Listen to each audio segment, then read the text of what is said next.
এখানে প্রচুর দর্শক এই মাঠটার চারিদিকে। এই মাঠটাতে খেলছিল। কারা খেলছিল?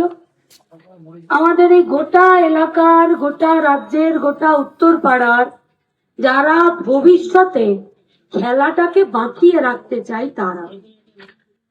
কেউ যদি না খেলে তাহলে তো খেলাটা বেঁচে থাকতে পারে না। খেলাটা করাচ্ছিল কারা? ক্লাবের ছেলে মেয়েরা, ডিওয়াইএফআই। কেন করাচ্ছিল? খেলাটাকে, মাঠটাকে, খেলোয়াড়কে, খেলা প্রেমীকে এক জায়গায় জড়ো করার জন্য এবং তাদের মধ্যে একটা বন্ধন তৈরি করার জন্য। কি লাভ এতে? আরে মাঠগুলো বাঁচবে তবে তো আমাদের বাড়ির বাচ্চাগুলো এসে দৌড়াবে, ছুটবে, পড়বে, খেলবে, তবে তো তাদের পরিপূর্ণ মানসিক বিকাশ হবে। আচ্ছা, পরিপূর্ণ মানসিক বিকাশ হলে কি হয়? ভালো মন্দের ফারাক করতে পারে, কোনটা ঠিক কোনটা ভুল সেটা ঠিক করতে পারে। আচ্ছা, যদি না করতে পারে তাহলে কি হয়? যদি মস্তিষ্কের, মাথার মানসিক সঠিক পরিপূর্ণ বিকাশ না হয় তখন তারা ভালো মন্দের বিচার করতে পারবে না। বিচার না করতে পারলে কে ঠিক বলছে, কে ভুল বলছে, কোনটা উচিত নয়, কোনটা অনুচিত, কোনটা উচিত, সেই সম্পর্কে কোথায় প্রতিবাদ করতে হবে, কোথায় কার পাশে গিয়ে দৌড়ে ঝাঁপাতে হবে, কে কার পাশে দাঁড়াবে, কাকে সবাই মিলে ধরে প্রতিবাদ করে পাড়া থেকে বিচ্ছিন্ন করবে, এই মানসিকতা তৈরি হবে। তাহলে খেলার মাঠ শুধু খেলার মাঠ নয়। খেলার মাঠ একটি গোটা সমাজকে ন্যায়কে ন্যায়, সত্যকে সত্য, মিথ্যাকে মিথ্যা, অন্যায়কে অন্যায় বলার একটা সাহস তৈরি করে। খেলার মাঠ, ক্লাব আর কি তৈরি করে? খেলার মাঠ আর ক্লাব তৈরি করে আমরা সবাই মিলে একসাথে থাকবো, ভালো মন্দ সবাই মিলে একসাথে ডিসিশন নেবো। তার মানে পাড়াতে একতা তৈরি করে, ঐক্যবদ্ধতা তৈরি করে, সবার মধ্যে ইউনিটি তৈরি করে, ভাগাভাগি বন্ধ করে। আচ্ছা, ভাগাভাগি বন্ধ হলে কি হয়? ভাগাভাগি বন্ধ হলে হিংসা বন্ধ হয়, নিজেদের মধ্যে ভেদাভেদ, ঘৃণার পরিবেশ বন্ধ হয়। তাহলে এই মাঠটাকে যারা বাঁচাতে চাইছে তাদের উদ্দেশ্য শুধুমাত্র তৃণমূলকে গালাগাল করা নয়। যারা এই মাঠটাকে বাঁচাতে চাইছে তাদের উদ্দেশ্য এই গোটা এলাকাটাকে এক রাখা আর বাচ্চাগুলোর পরিপূর্ণ বিকাশের ব্যবস্থা করা। আর যাদের দায়িত্ব রয়েছে এই মাঠটাকে ঠিক রাখার, মাঠটাকে উদ্ধার করার, মাঠটাকে ভালো করে পরিচালনা করার, তারা যদি মাঠটাকে ভালো করে ঠিক করে রাখতে না পারে তার মানে তারা এটা চাইছে ভাগাভাগি হয়ে যাক। তাই তো পাড়াতে কারো আবাস যোজনার ঘরের নাম আসে, কারো নাম আসে না। যার নাম আসে না তার পাশে পাড়ার সবাই দাঁড়াতে পারে না। কেন? কারণ একটা পাড়াতে হয়তো 50 জনের আবাস যোজনার ঘর দরকার, কিন্তু ঘর এসছে 5টা। এবারে 50 জনাতে মারামারি করে নাও। মারামারি কি করবে না? তৃণমূলের নেতাকে পকেটে ঘুষ গুঁজে দিয়ে তবে মারামারি করতে হবে। একটা ঘর পেতে গেলে কি কি ক্রাইটেরিয়া? তার জব কার্ড থাকতে হবে, তার নিজস্ব জমি থাকতে হবে, তাকে দুস্থ হতে হবে, তার ব্যাংকের অ্যাকাউন্ট থাকতে হবে, তার একটা আধার কার্ড, তার একটা ভোটার কার্ড জমা দিতে হবে। এই দিলে ঘর হয় না? এই দিলে ঘর হয় না। তৃণমূলের জমানায়, তৃণমূল কংগ্রেস পরিচালিত সরকারে ঘর পেতে গেলে আরেকটি ক্রাইটেরিয়া হলো 10,000, 20,000, 5,000, 25,000 টাকা সরকারের পকেটে, তৃণমূলের পকেটে ঘুষ ভরে দিতে হবে। কেন? কারণ আপনি বাঁচলে বাপের নাম। কেন আপনি বাঁচলে বাপের নাম? কারণ মোদী সরকার গাজর ঝুলিয়ে রাখছে এই গোটা পশ্চিমবঙ্গের কাছে। কত বাড়ি দরকার আছে গোটা পশ্চিমবঙ্গে? যাদের বাড়ি নেই তাদের বাড়ি তৈরি করে দেওয়ার জন্য লাখ লাখ কোটি কোটি। কেন? কারণ আমাদের বেকার ছেলে মেয়েগুলোর হাতে কাজ নেই। কেন কাজ নেই? উত্তর পাড়াতে এত জমি পড়ে আছে, এত শিল্পের জন্য জমি পড়ে আছে, বন্ধ কারখানার জমি পড়ে আছে, কিন্তু না বিজেপির না তৃণমূলের সেখানে নতুন করে কারখানা বানানোর না তো কোনো স্বপ্ন আছে, না তো কোনো উদ্দেশ্য আছে। বেঁচে থাকলো কি না সরকারি স্কুল, কলেজ, অফিস, আদালত, হসপিটাল। এখানে চাকরি, এখানে চাকরি পেতে গেলেও ঘুষ দিতে হবে। আমরা মিথ্যা বলছি? কলম বুকে হাত দিয়ে পার্থ চ্যাটার্জি, প্রাক্তন শিক্ষামন্ত্রী, ঘুষের বিনিময়ে মাস্টারমশাই দিদিমণিদের চাকরি বিক্রি করেনি?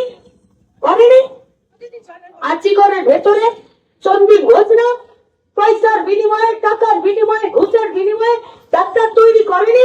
তাহলে চাকরি চাকরির বিনিময়ে, ঘুষের বিনিময়ে, টাকার বিনিময়ে যদি মাস্টার হয়, ঘুষের বিনিময়ে, টাকার বিনিময়ে যদি ডাক্তার হয়, তাহলে সেই মাস্টারও বাচ্চাকে পড়াতে পারে না, আর সেই ডাক্তারও আপনার ট্রিটমেন্ট করাতে পারবে না।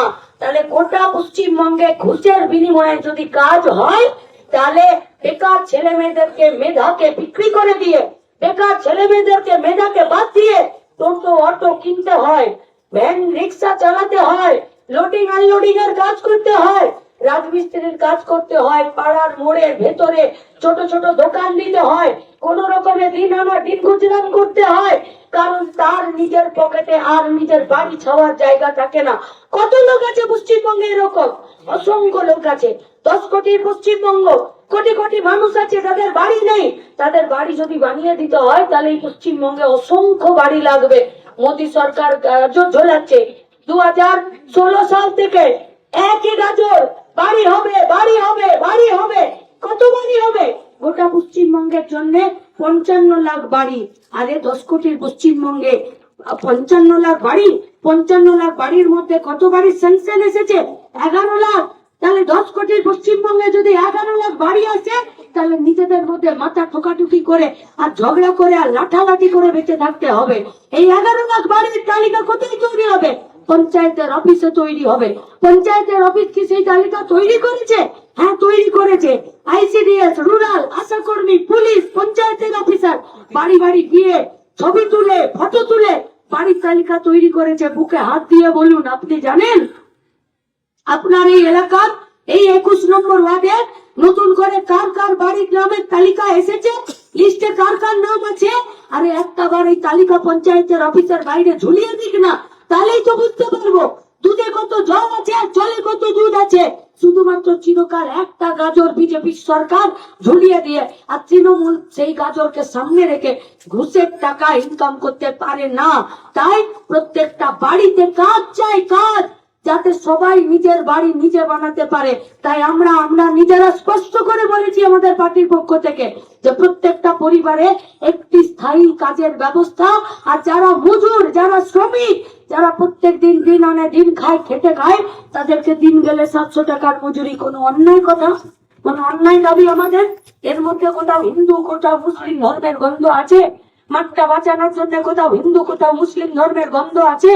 যদি গন্ধ নেই, তাহলে আজকে যারা তৃণমূল বিজেপির রাজনীতি করছেন, তারা কেন ধর্মের নামে রাজনীতি করছেন? তার মানে যারা ধর্মের নামে রাজনীতি করেন, তারা ভাগাভাগি চায়। আর যারা এই মাঠটা বাঁচাতে চায়, তারা এই ধর্মের নামে ভাগাভাগির বিরুদ্ধে এক থাকতে যায়। বেছে নিতে হবে আপনাদেরকে, কারা মাঠ বাঁচানোর লড়াইয়ে আছে, কারা ভাগাভাগির লড়াইয়ে আছে। আমাদেরকে পেয়ে যাবে। ঝান্ডার কর্মীরা রাস্তায় থাকে, পথে থাকে, ঘাটে থাকে, তারা লড়াই করতে জানে।